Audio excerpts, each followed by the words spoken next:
Assalamualaikum guys, I'm Janzeb and you are watching my channel. Guys, जिसका इंतज़ार था वो कहते हैं वो शाहकार आ गया। फाइनली पाकिस्तानी 15 रुकनी स्क्वाड अनाउंस हो गया। मुबारक हो कि जिसका हमें कह लें 1 महीने से चमक जोई हो रही थी, क्या होगा, कौन इन होगा, कौन आउट होगा, तो वो चीज़ें स्ट्रेट अवे सामने आ गई। कुछ नसीम शाह की इंजरी की वजह से बताया जा रहा है, स्क्वाड की लेट अनाउंसमेंट है।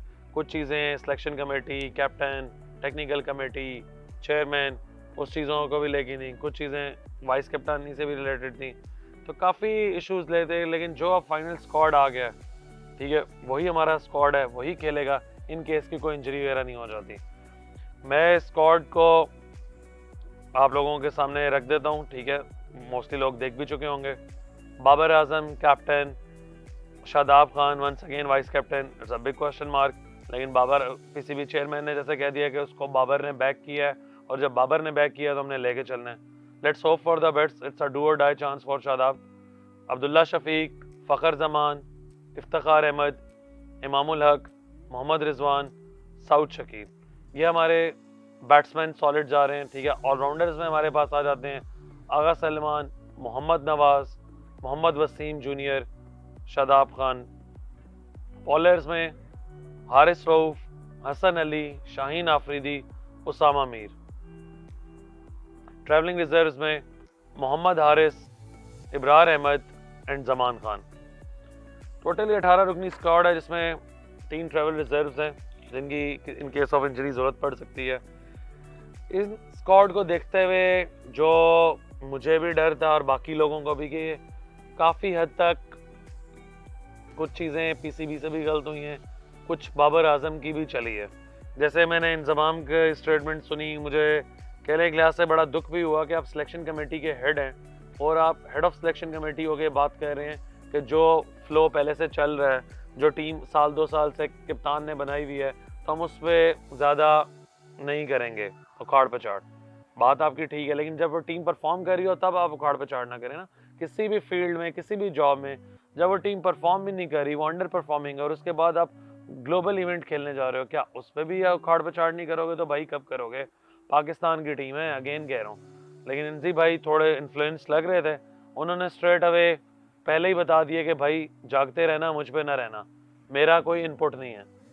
तो ये एक मज़ाहिया स्टेटमेंट थी, जो अल्लाह करे कि हमारी टीम फतवात का सिलसिला रखे। लेकिन अगर खुदा न खास्ता कोई शिकस्त होती है तो ये स्टेटमेंट बड़ी मानी जाएगी कि चीफ सिलेक्टर पहले ही साइडलाइन करा गए हैं कि भाई मैं तो अभी आया हूँ, मुझे कुछ नहीं पता, जो करना है पुराने वाले कर रहे हैं। दूसरी चीज़ आ जाती है कैप्टन पे। कैप्टन पे भारी जिम्मेदारी आती है एज अ नेशन। अब बाबर आजम के जो भी डिसीजन है हमें बैक करना चाहिए। वर्ल्ड कप खेलने जा रहा है, ठीक है, उसने अपनी टीम को खुद सेलेक्ट किया है, सिलेक्शन कमेटी का हेड हो, कप्तान हो, अब हमें उसे बैक करना है। उसने अपने वाइस कप्तान को बैक किया, अच्छी बात है। बाबर की स्टेटमेंट में सुन रहा था कि हमें बुरे टाइम में अपने प्लेयर्स को बैक करना चाहिए। आई होप कि ये प्लेयर्स चलें, लेकिन इसमें 1-2 प्लेयर्स पे मेरा ज़रूर क्वेश्चन मार्क है। बाकी वो रेगुलर प्लेयर्स खेलते आ रहे हैं। कि रिसेंट फॉर्म्स और फिटनेस को देखा जाता और रिसेंट प्राइम फॉर्म को देखा जाता तो इमाद वसीम की इन बनती थी। चाहे नवाज स्क्वाड में खेल रहा है, रेगुलर खेल रहा है, एटलीस्ट आप ट्रैवलिंग रिजर्व्स में इमाद वसीम को मस्ट डालते, ठीक है, जो उसकी प्राइम फॉर्म पिछले 1-1.5 साल से चल रही है। बैटिंग में उसकी एवरेज अबव 50 है T20s में, लीग्स में।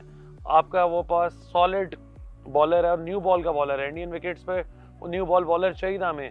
नसीम शाह के साथ आपका कोई रिप्लेसमेंट नहीं आ रहा। इमाद अटैक भी कर सकता था, as a extra option, as extra batsman भी खेल सकता था। ये ट्रिक मिस की है पाकिस्तान ने, बाबर आजम ने। इमाद बाबर के इख्तलाफात सबके सामने हैं, किन बेसिस पे इमाद शामिल नहीं हुए वो भी सबके सामने है। मोहम्मद आमिर कंट्रोवर्सी है, शायद बोर्ड उनको शामिल नहीं करना चाहता, अच्छा बैकअप ऑप्शन थे। Hasan Ali big question mark, why is in the there, क्यों है ये टीम में?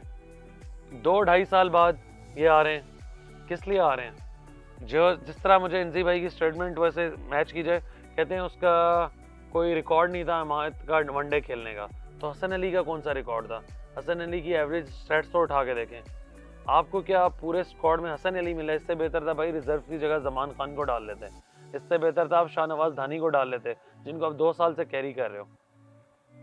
हसन अली के पास नो डाउट एक्सपीरियंस है, लेकिन वो एक्सपीरियंस सिर्फ मैच हरवाने का है। और जो इंडियन फ्लैट विकेट्स हैं, हसन अली को मैं ज़रूर बैक करता एक्सपीरियंस की बेस पे, अगर ये वर्ल्ड कप ऑस्ट्रेलिया में होता, साउथ अफ्रीका में होता, इंग्लैंड में होता, जहाँ बॉल सीम स्विंग होगा, सीधा बॉल होना है, फ्लैट विकेट्स हैं, मीडियम पेस बॉलर है, 130 132 का, कोई उसके पास वेरिएशंस नहीं है, वो छक्के स्टैंड्स पे जाने और कुछ भी नहीं होना।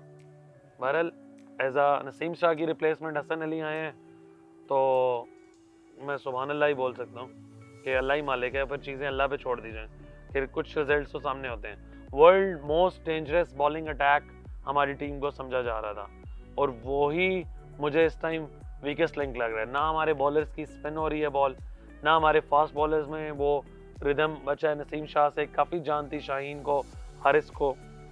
फ्लैट विकेट्स में हमें ट्रकी बॉलर चाहिए था, मोहम्मद आमिर की तरह, जमान खान की तरह, शाहनवाज धानी जा सकता था। लेकिन चलें, देखें, टीमें मैच, बड़ा मैच जीतती हैं हमेशा, वर्ल्ड कप जीतती हैं बॉलिंग से। बैटिंग तो वहाँ सबकी अच्छी होगी, ठीक है, तो हमें बॉलिंग अटैक में बहुत काम करने की ज़रूरत है। अगेन इब्रार अहमद को हमने शामिल किया, गुड एडिशन, वैल्यू एडिशन, लेकिन अगर वो खेले ही ना और ट्रैवलिंग रिजर्व में रहे तो फ़ायदा। Shadab Khan still vice captain है, जिनकी बॉल बिल्कुल स्पिन नहीं हो रही, उनका ओडीआई रिकॉर्ड मैं ऑलरेडी मेंशन कर चुका हूँ। तो इस तरह के काफ़ी क्वेश्चन मार्क्स हैं, ठीक है। बहरहाल मिडल ऑर्डर में इफ्तिखार, सलमान आगा, साउथ शकील अच्छे इन्फ्लुएंस हैं कि हमारी बैटिंग लाइन में स्टेबिलिटी आई है। लास्ट जो बिग क्वेश्चन मार्क था, मोहम्मद हारिस किन बेसिस पे सिलेक्ट हुए हैं, क्या किया हुआ है भाई? अपने लेजेंड को एज अ मेंटोर ही ले जाओ, आप सरफराज अहमद को लेके चलो टीम में as a backup keeper, as a proper batsman. Mohammad Haris का ना कोई एक्सपोजर है ना एक्सपीरियंस है, ओडीआई क्रिकेट में 3-4 मैच खेला जो बुरी तरह फ्लॉप रहा है, कहाँ पे खिला रहे हो आप उसे? और ये गली मोहल्ले की टीम नहीं है तो फिर क्या है, ये वर्ल्ड कप टीम खेलने जा रही है। तो मेरी तो सिर्फ कह लें कि बेस्ट विशेज़ ही हो सकती हैं पाकिस्तान के साथ। मैंने अपना लास्ट वीलॉग सवात से किया था और वहाँ पे भी मैंने आपको एक बात की थी कि हमारी टीम का इस टाइम वो हाल है, दुआएं पे तो हम शुरू से चल रहे हैं कि दुआ करेंगे, सबकी तमन्ना होगी यही टीम जीत जाए, चाहे लाख गलतियाँ हों उसमें। लेकिन इस टाइम वो जुए वाला हिसाब है, चल गई तो अर्श तक, ना चली तो फर्श तक। कि मतलब ये वो चीज़ है कि चाइनीज़ टीम बनी हुई है इस टाइम पे, आई एम सॉरी टू से, कहना नहीं चाहिए, चल गई तो चल गई, ना चले तो ना सही। कि जो हमें प्रॉपर कम्बिनेशन बना के चलना चाहिए था उस तरह हम उस पर काम नहीं किया। But last not the least, हमारा दिल कहते हैं फिर भी है पाकिस्तानी, और हम ये चाहेंगे कि पाकिस्तानी टीम जीते, फले फूले और अच्छा परफॉर्म करे वर्ल्ड कप में। और एज अ पाकिस्तानी मेरी भी यही बेस्ट विशेस हैं। तनकीद करने का सिर्फ यही मकसद होता है कि ये जो सिलेक्शन में क्वेश्चन मार्क्स हैं, आप लोगों को पता चलें कि ये चीज़ें गलत हो रही हैं और ये बार बार गलत नहीं होनी चाहिए।